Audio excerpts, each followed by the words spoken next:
अस्सलाम वालेकुम जी। मौजू ज़रा संजीदा है और ज़रा सैड है।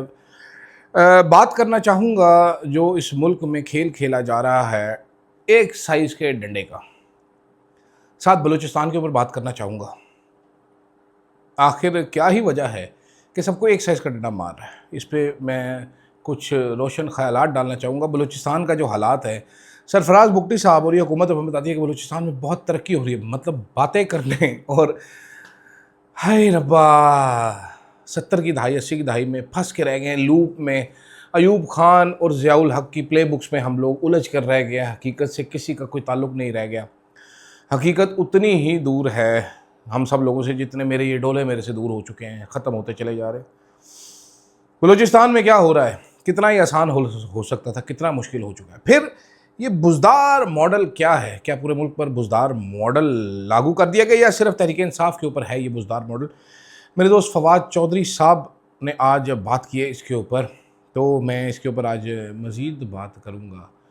वीडियो पूरी देखिएगा, फीडबैक ज़रूर दीजिएगा, सब्सक्राइब ज़रूर कीजिएगा। अदील राजा, सच की आवाज़। मैं हूँ अदील राजा, आप देख रहे हैं मेरा यूट्यूब चैनल। जनाब, अगर सपोर्ट करना चाहते हैं तो आपके पास ऑप्शन है मेंबरशिप की और सुपर थैंक्स की जो पाकिस्तान से बाहर है। पेट्रन अकाउंट किसी ने कल मुझे मैसेज किया बनाएं। एक बंदे ने गालियां देकर कहा कि इजी पैसा करें, 4 बंदों ने गालियां देकर कहा कि ना करें, जो मेरे जानने वाले थे। आप लोग भी भेज सकते हैं पैगाम।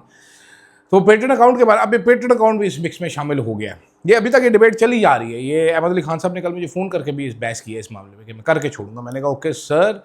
कहते एक दफ़ा करके देखें तो सही आप। मैंने कहा ठीक है जी, हम एक दफ़ा करके देखते हैं। तो लेकिन अभी तक मैं इस पर कन्विंस नहीं हूँ। वज़ीर आज़म अपने वज़रा की फ़ौज लिए आज बलूचिस्तान पहुँचेंगे। हटो बच्चो होगा, प्रोटोकॉल लगाए जाएंगे, एक हॉस्पिटल का सेरेमोनियल सा दौरा किया जाएगा, बेवकूफ़ाना किस्म के विजुअल्स आएंगे, एक तकरीर की जाएगी जिसका ज़ीरो इम्पैक्ट होगा। क्या वजह है कि हमारा एक सूबा है वहाँ पर ये हालात होंगे? मुझे एक्सप्लिसिटली लेआउट करने की ज़रूरत नहीं है। सरफराज बुगटी साहब थकते नहीं हैं। तरक्की बलूचिस्तान में तरक्की, DGISPR साहब ने कहा हमारी तरक्की दुश्मनों को हज़म नहीं होती। वो तो हमें पता ही है सर, दुश्मनों को हज़म नहीं होती। लेकिन तरक्की है क्या कि लाशें लेके जाने के लिए हमारे पास एम्बुलेंस नहीं है, डालों पे जा रही हैं, वैगनों में जा रही हैं, गल सड़ रही हैं लाशें। उसके बाद जो रिपोर्टर्स वहाँ के बता रहे हैं पुलिस वाले, जब पुलिस मुकाबला करते करते गोलियाँ ख़त्म हो गई। सर हम अपने बुगटी साहब अपने सिपाहियों को गोलियाँ नहीं भिजवा सके, उनकी मदद के लिए मज़ीद सिपाही नहीं भिजवा सके।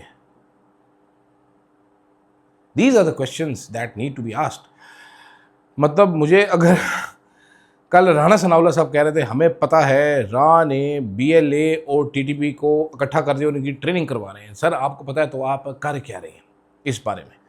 मुझे अब ये बताइए ना कि हम रोज़ाना मुंह चुक के अफ़गानिस्तान के ऊपर बम मार देते हैं। फिर मेरा ख्याल है कि आपके 60-70 बंदा 50-54 आप जो 40 का आप कह रहे हैं, 15 मैं कहता हूँ, मार के चले गए। आप प्रेस कॉन्फ्रेंस करके हमें बता रहे हैं, आप फिर बदला कैसे लेंगे? वो अफ़गानिस्तान को गोले मारना तो मसले का हल नहीं है। अगर आपको पता है रा कर रही है तो फिर मुंह दूसरी तरफ करें। मेरा ख्याल है मुंह दूसरी तरफ फिर हो जाना चाहिए और फिर एक दफ़ा दमादम मस्त कलंदर उनका कर दिया जाए ताकि उनको भी समझ आ जाए और हमें भी समझ आ जाए। Because this is not fair the way we are running this country, the way we are running the affairs. ये नहीं हो सकता कि इतने जवान मारे जाएं और आप विक्ट्री क्लेम करते कि हमने इनको मार भगाया दुश्मनों को। अनफॉर्चुनेटली हमने 52 मारे, उन्होंने 42 हमारे भी मार दिए, लेकिन हम जीत गए। ऐसे नहीं हो सकता। इससे पहले भी एक स्टेटमेंट आई थी जब वो पूरा थाना उड़ा के चले गए तो उन्होंने कहा था जान फिशानी से मुकाबला किया। भाई उन्होंने तो जान ही दे दी ना बेचारों ने।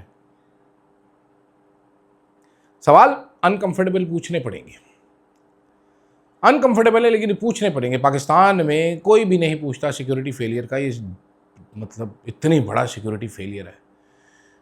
और फिर इससे सवाल होता है ये हमारी हुकूमत एक ही साइज़ और रंग का डंडा लेके सबके पीछे पड़ी है। कश्मीर में भी वही डंडा है, PTI के लिए भी वही डंडा है, TTP के लिए भी वही डंडा है, BLA के लिए भी वही डंडा है, महारंग बलोच के लिए भी वही डंडा है, MQM के लिए भी वही डंडा है, पंजाब में भी वही डंडा है, सिंध में भी वही डंडा है, KPK में भी वही डंडा है। सर मसला ये है कि ये फार्मूला आपका 70 की दहाई से फेल हो चुका है। पता नहीं क्यों बार बार आप एक ही डंडा उठा के आ जाते हैं।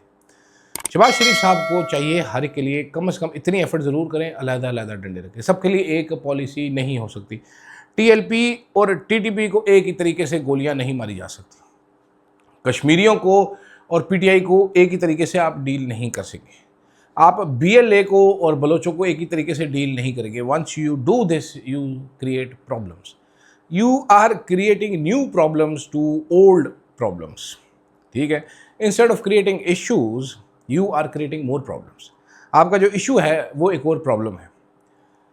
ये जो भी एक तरह का डंडा लेके बैठा हुआ है शहबाज शरीफ के सर पे और शहबाज शरीफ को डंडे मार रहा है और शहबाज शरीफ एक ही डंडे से सबको हाँकने की कोशिश कर रहा है, there has to be some creativity. बहुत सारी जगहों पे एस्टेब्लिशमेंट को पीछे जाना पड़ेगा, सियासतदानों को आगे आना पड़ेगा, उनको थोड़ा सा आपको कंट्रोल भी देना पड़ेगा कि जाओ बात करो। एक डंडे से सारों को नहीं हाँका जा सक रहा, इसीलिए मुल्क लड़खड़ा रहा है, कोई इधर गिर रहा है। आप हालात देखो यार।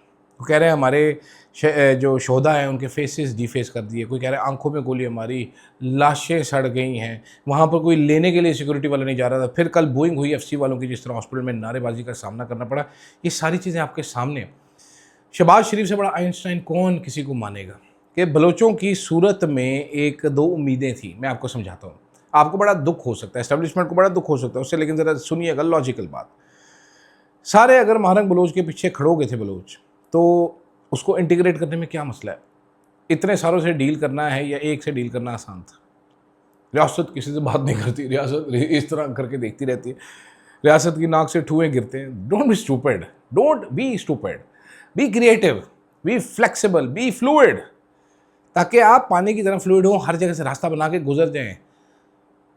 हर जगह सीसा पलाई दीवार नहीं होती। Being fluid is definitely beneficial. Nawaz Sharif को देख लें, फ्लूइड है हर किस्म की सिचुएशन के लिए। Imran Khan is not fluid, is in jail.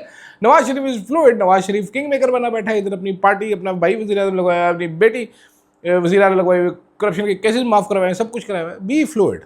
ये हमारी रियासत को भी फ्लूइड होना पड़ेगा। आप कश्मीरियों को कहते बात नहीं करेंगे जी, वो बंद करके, उधर गोलियाँ चलेंगी वो बंद करके बैठे हुए। आप इधर कहते बात नहीं करेंगे, इधर आपने देख लिया। आप मतलब आपका दिमाग बंद है बेसिकली शहबाज शरीफ साहब का। माजरत के साथ शहबाज शरीफ साहब को क्रिएटिविटी की ज़रूरत है, क्रिएटिव थिंकिंग की ज़रूरत है, शदीद किस्म की। दूसरी तरफ फवाद चौधरी साहब ने, अब ये शहबाज शरीफ से मुझे याद आ गया, फवाद चौधरी साहब ने बोला जी इमरान खान ने पीटीआई में बुजदार मॉडल लॉन्च कर दिया। मेरा ख्याल है कि हमारी इस्टेब्लिशमेंट ने पूरे पाकिस्तान के ऊपर Buzdar model of governance launch कर दिया। सारे के सारे यहाँ पर बुजदार बने बैठे हैं सर पे। और बुजदार मैं इस्तारे के तौर पे इस्तेमाल करूँगा एक वो बंदा जो नलायक हो, जो अनडिजर्विंग हो। चले हम सारे मान लेते हैं बुजदार वॉज नलायक, पीटीआई वाले भी मानते हैं नलायक तरीन आदमी, इमरान खान की गलत चॉइस। पाकिस्तान इस टाइम बुजदार मॉडल के तहत चलाया जा रहा है। मतलब शहबाज शरीफ अगर वो बुजदार था, शहबाज शरीफ बुजदार प्लस है, मरीम नवाज बुजदार प्लस प्लस है। सिर्फ तहरीक इंसाफ में बुजदार मॉडल नहीं है। मिसाल के तौर पे तहरीक इंसाफ का कल का कारनामा देख लिए, उधर भेजना था, एक वफ्द भेजना था ईरान खामेनेई साहब के जनाजे में शिरकत के लिए, तो वकला सारे उठा के भेज दिए कि सलमान राजा साहब जा रहे हैं, वो पंजोता साहब जा रहे हैं, एक और अननोन पंजोता साहब जा रहे हैं, अली भुट्टर साहब जा रहे हैं, सारे वकला, एक सियासतदान नहीं गया। असद कैसर साहब को जाना चाहिए था, ठीक है, इस तरह के सीनियर लोगों के नाम डालने चाहिए थे। नहीं जी, वकील चले गए वहाँ पर, हो सकता है बताया जाएगा हमारे सारों के नाम ECL पे, नाम तो देने चाहिए थे। तो तहरीक साहब में बुजदार मॉडल है, शहबाज शरीफ साहब भी बुजदार आला है, बुजदार आज़म है, बल्कि मरीम नवाज बुजदार आला है, मुझे कोई डाउट नहीं है इसके ऊपर। इन बुजदारों से कोई पाकिस्तान को बचाए, कैसे बचाना है ये मुझे नहीं पता, इसके बारे में आप मुझे बताइएगा। मुझे दीजिएगा इजाज़त जनाब, अल्लाह हाफ़िज़। Truth on the mic. शहर शहर में नाम गूंजे, फ्लो है आग, हर खबर पहले, दुश्मन भागे आगे भाग, आवाज उठाए ना डरे ना झुके, अदील राजा, अदील राजा, देखे सारी दुनिया, power of the press, Adeel